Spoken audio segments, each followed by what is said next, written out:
Okay, we're gonna talk about the Glock 43X.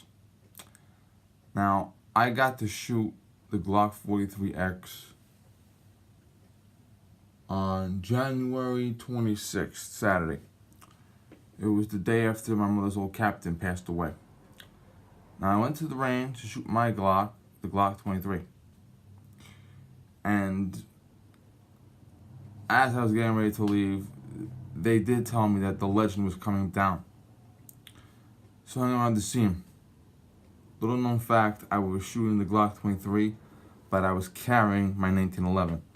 And when you carry your 1911 in my hometown, the legend appears because he hates carrying 1911s.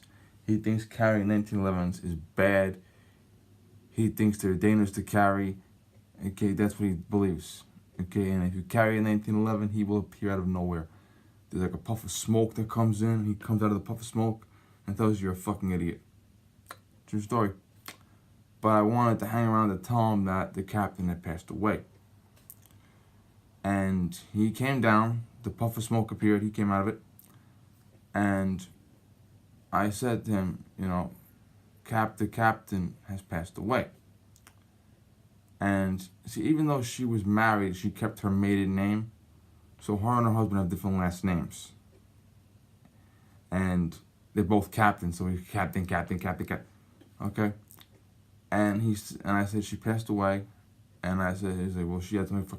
I said, yeah, I know. But I said, she had pneumonia. But couple that with back problems, neck problems, spine problems, heart problems, bullshit.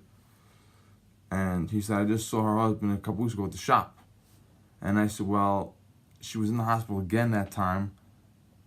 But, the pneumonia came a week earlier. I don't know, but maybe he didn't know for sure.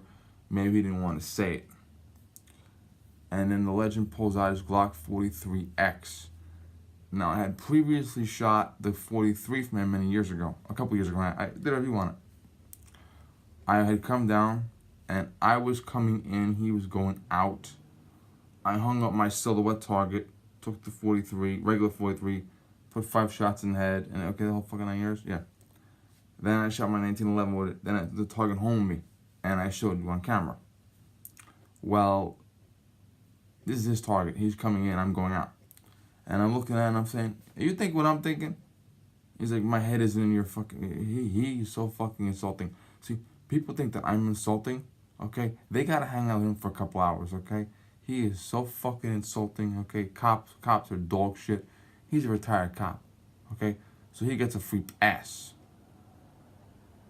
And by the way, at the captain's funeral on the Monday, her son and I was discussing this with him.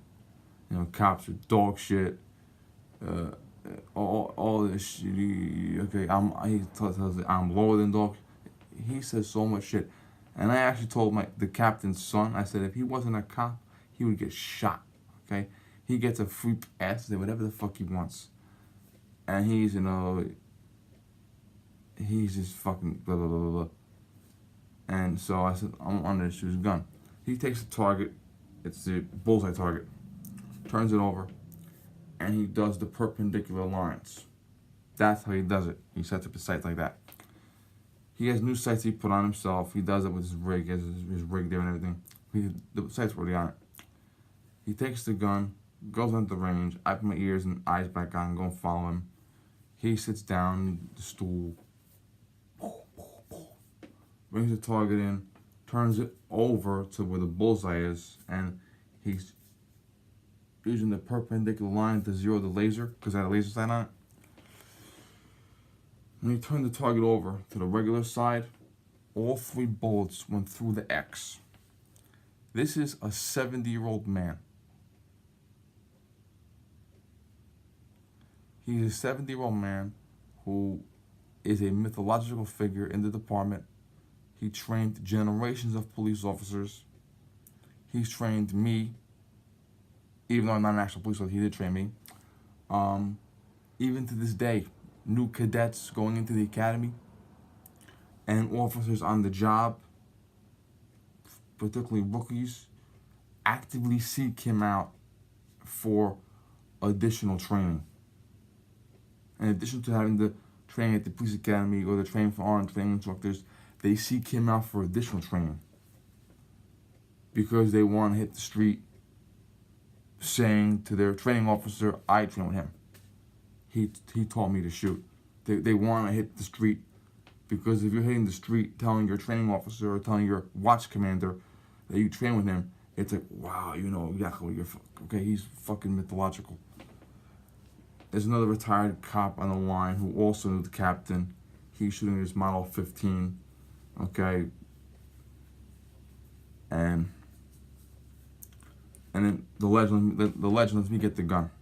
Now I take the gun.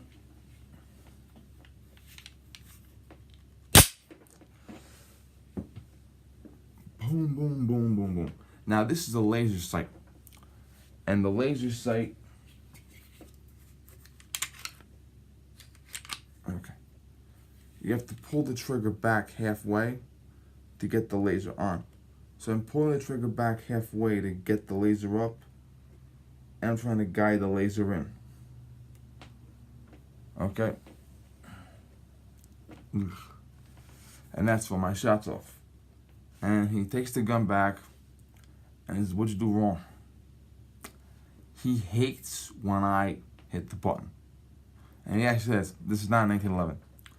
Now, personally, I explained it to him again. He knows my fucking finger situation. Okay, I personally can rack the slide. But as you can see, it's not always that easy. Especially if the side of the slide is wet. My hands might be sweaty. I might have just cleaned it a week earlier. But I have a hard time racking with my right hand sometimes. I just do. And a lot of women do. There are women that have a very hard time racking the slide with even their dominant hand. Okay? Okay, see how hard it is? And I honestly believe that if I'm in trouble and I have to reload real fast, I believe that I'll have a very hard time racking it. That's what I believe. So I hit the button. And I've heard guys like Clint Smith say, you always rack because racking requires less dexterity and fine motor skills under pressure, so racking is easier. And I've heard guys say that. And they have a point. I've also heard guys say that this might be an easier gesture for you. And in my case, I feel that if I'm loading the magazine, as I'm loading the magazine, it's faster because I can hit this while my hand is still here, because you bring the magazine up, hit. That for me is faster than bring the magazine up, come over. Or is a third way. You can slam the magazine, and a lot of guys don't do this. Let's be realistic, okay? Less than 10% of the guys do this. It mostly happens by accident. You can slam the magazine very hard, and the slam will drive the slide forward by inertia. But that's what I do, because I don't think I'll be able to rack in time under pressure. And hopefully by the time the mag is empty, the guy will be fucking dead. But if I shoot the mag empty and I gotta reload for whatever reason, you know what I mean? So that's what I train as. And your opinion may be different than mine, but that's fine. Now, I've also heard, and even the legend believes this, that a steel gun, you can push the button for 1,000,000 times and it'll always work. But with the smaller polymer guns, if you hit the button, eventually the button will loosen up. I've never seen it. I've never heard anyone that has seen it. I've heard it could happen, but, you know, I heard a lot of things too. Okay? And he's like, you gotta do fucking that shit. So then, and keep in mind, I literally was telling the captain's son this story in a fucking funeral home 2 days later. He takes the gun. The gun's empty. Because don't forget, when I handed the gun back to him, I cleared. I did clear it. He takes the gun. I'm on his right, and further down is the other retired cop. Takes the gun, finger on the trigger, goes like this. And he goes like this in my direction. Because he actually went like this, turned the laser on. This is what you're doing with the fucking thing. And I was like, what the fuck is wrong with you, man? What the fuck? Jesus Christ. I tell you, he'd be fucking shot. He wasn't a retired cop. And now, I personally like the gun. I do.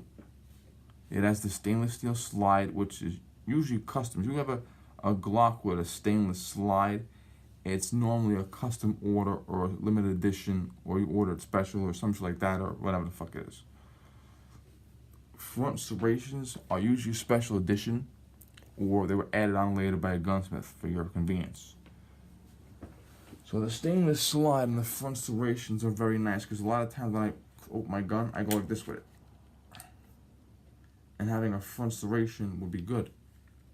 Also, the improved grip, the straight grip, also the match grip barrel. Okay, so I found that to be very appealing.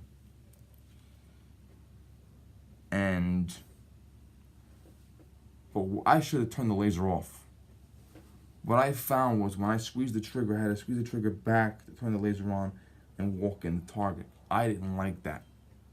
But the trigger itself was very, very good. And would I consider buying it? Yeah. I don't think I'm buying another Glock. I will definitely buy another gun very soon. Probably a 1911. I don't think I'm going to buy a Glock. But if I wanted to buy a Glock, I would buy that. And yes, I know I wasn't a big fan of 9mm in the olden days, but what the fuck, you know. Don't forget, I bought this in the 40 caliber craze. We called the 9mm the homo round back then. And nowadays, 40 caliber is off to the side, and 9mm is back with a vengeance. Also, the Glock 48, which is a single stack 19. It's this gun, length, height, but the width is narrower for a 10-round magazine, which is conducive if you live in a communist state. Because if you live in a communist state, do you want to buy a Glock 19 with a specially made 10-round mag? Or do you want to buy a Glock 19 with a 10-round mag, flush fit, slim profile? So that's what the Glock 48 is for. The Glock 43X is basically, it's the 43 with an extended magazine on. That's what it is. And the mag's not interchangeable. If you buy a Glock 43 regular, you cannot interchange the 10-round magazine. It won't work. But above all, the gun was great. And if you told me you wanted to go and buy it, I would say good idea. It's good. It's a good gun. Okay, thank you.